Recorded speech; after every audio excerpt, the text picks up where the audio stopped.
Yo, what's up? Welcome to Huddle Up, presented by Prize Picks. We're your host, Grant Cohn, Maj Sports. Nick talks Niners.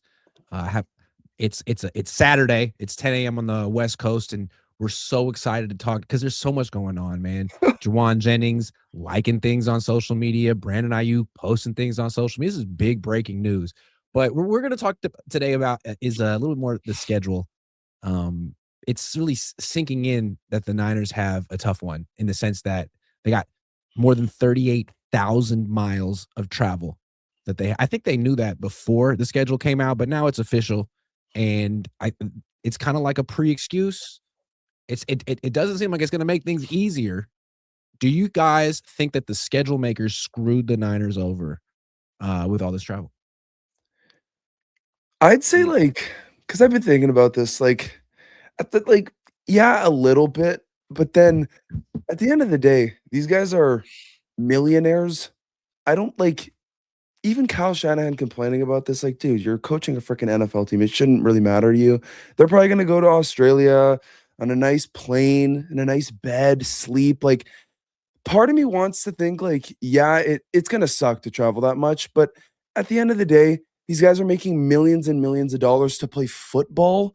So I don't really feel bad for them. It is a lot of travel though.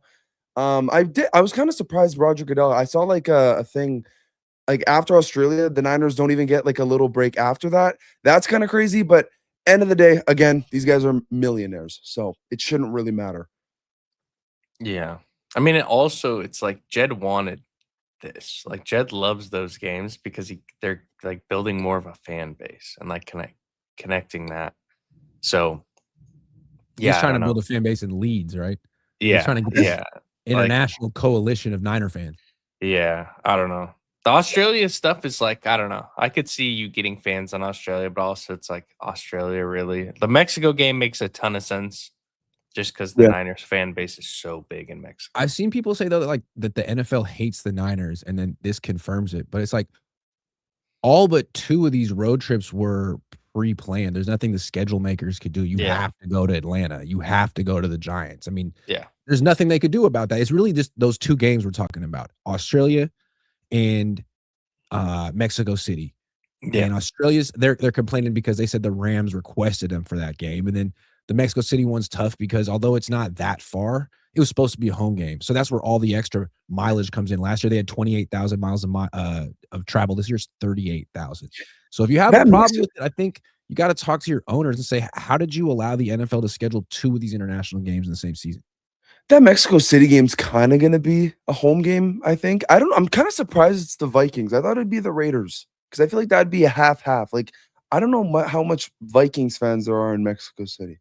I feel Yeah, like that's a that's straight up yeah. home game for the Niners. They have to travel there, and they Yeah. have to go Yeah. to Colorado for a week to acclimate themselves to the altitude, but you're right. It's not like they're playing the Raiders, although the Raiders suck, but still. Yeah. Also, uh, yeah. I mean, I don't know. I don't know. I think it's dumb. I think it's interesting though that they are playing like the Rams in Australia. Like, I think if they were doing games like that in like that far away, I think it should be not against a division opponent. Why? Why would you not want it? Well, I mean, it's like there's rumors that the Rams requested it, and it's like obviously we know why because the Rams stadium is another home game for the Niners, Mhm. right? So it's like I don't know. I just think it's weird that you have division opponents that see each other twice in a year, and you're gonna have one of the games be in Australia.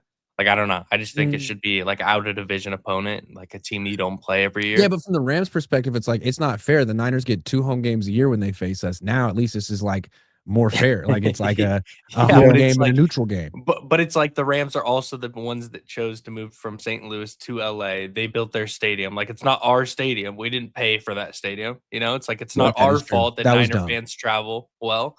Yeah, And to be it's not the fair, Niners' fault that there's more Niner fans in California than freaking Rams fans.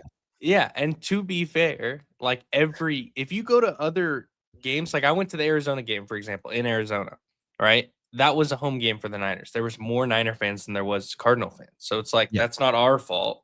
Like Here are my prize picks for the 49ers 2026 season. Brock Purdy, 25 and a half passing touchdowns, more or less. I'm going to say less. Christian McCaffrey, 974 and a half rushing yards, More or less? I'm going to say less. Mike Evans, 924.5 receiving yards. More or less? That's a tough one. I'm going with less. Go to Prize Picks, use promo code HMA, play $5 and get 50 instantly in lineups. Again, that's code HMA. Prize Picks. It's good to be right. No, it's the Cardinals' fault. Why did you should have stayed in St. Louis. Both of those teams were in St. Louis at one point. Yeah. Grant, I have a question. Were you the one? I don't know if it was your tweet, but are you kind of on the side of like, this shouldn't matter to the Niners? I think it was your tweet, like, oh, the Niners fans are going to make excuses. Was that you? I mean, it's not going to help that they have 38,000 miles. It's another reason I don't think they're going to win the Super Bowl this year. But it's just kind of rich for them to complain about it. It's like, man, why are you complaining to the league? Why are you complaining to the schedule makers? Like, talk to your owner. If it's a problem, all of a sudden, why are you going to Australia and Mexico City in the same season? I feel like of all the things you could have requested, you could have said, look, 2 is exorbitant. How about just 1? Yeah, I get that. But it didn't sound like Jed asked for that. Jed was like, no, this is good for us. And you got to accept that this is good for the league and yada, yada, I was going to say that even if Jed didn't like ask for it, or like, it's not like he was probably fighting it whatsoever. When they had it at the owners meeting, and he was like, yo, I want to send 2 teams to, or I want to send you to Australia and Mexico. I guarantee there was 0 pushback from Jed. So I get what you're saying. It didn't sound like it. Yeah, I get what you're saying. That's the problem. At the end of the day, they're millionaires. They're playing in the NFL. If you gave any random guy a chance to be on an NFL team and you have to go to Australia, everyone's gonna take that. Fucking, if they ask me to go, I'm going. Maj is just so happy.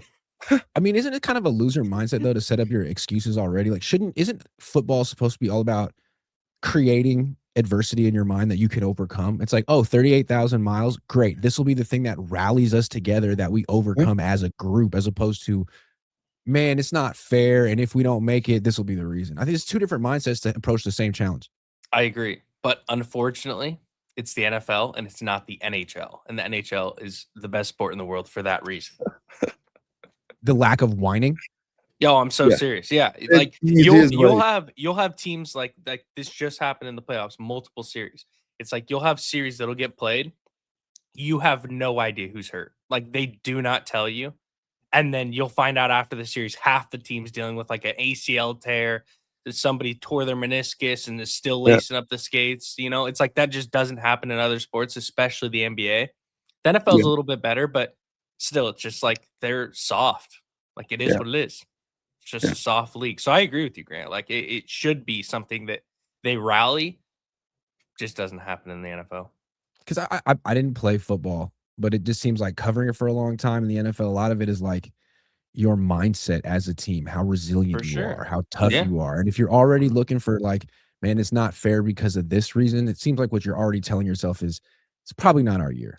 And isn't it interesting too? Because in order to be that top percentage athlete, you have to have that mindset until you get there minimum, right? Yeah. And it's almost like once you get there, then you have a team and you have boys that have all had that mindset, and then the mindset kind of shifts to like exactly what you're talking about. It's kind of interesting. Doesn't this kind of feel like the Kyle mindset, not to single anyone out, but it's like he's been on the cusp of being a champion for like 15 years and he hasn't gotten it. And rather than being like, well, it's kind of on me and I'm going to grow and learn from it, and he's had a million reasons. Well, it was Jaquaski Tart, and it was Nick Bosa getting held, and it was 38,000. There's a million reasons why Kyle isn't a champion yet, like Sean McVay, when he thinks he should be. I definitely know. I definitely am. I'm gonna predict the Niners make it to the playoffs and they lose. Shanahan will say something about like, "Hey, we traveled a lot this year. It was tough on us. This is." He'll 100% use it as proud an that we made this far. Yeah. No one would have thought when they looked at our schedule and saw the 38,000 miles, we would have made it this far, but we did. Like, and again, these guys are millionaires, dude. I literally couldn't give a shit how much they travel. You make so much money. Who cares? And is the issue the 38,000 miles, or is the issue the substation that's right next to your next?